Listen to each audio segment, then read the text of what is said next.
నిజం చెప్పాలంటే ఈ నమ్మకం నిజంగానే అమూల్యమైనది. కానీ రెండు వైపులా పదునున్న కత్తిలాగా. ఇది మీకు బలాన్ని ఇస్తుంది, శక్తిశాలిగా కూడా మారుస్తుంది, బలహీనుడిగా కూడా మార్చేయగలదు. ఎలా? ఒకవేళ మీరు కేవలం ఇతరుల మీద నమ్మకం పెట్టుకుంటే అంతా వాళ్లే చూసుకుంటారని, మీకు కేవలం ఇతరుల మీదే నమ్మకం ఉంది, ఇక ఆ నమ్మకం ఆధారంగానే మీరు పనులు చేస్తే మీరు బలహీనంగానే మారతారు.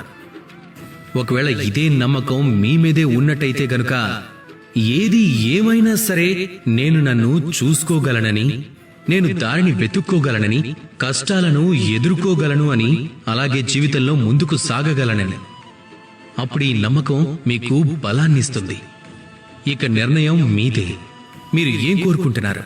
నమ్మకం మీకు బలాన్నివ్వాలనా లేక బలహీనతనా? ఆలోచించండి. అలాగే నాతో పాటు ప్రేమగా చెప్పండి, రాధా కృష్ణ.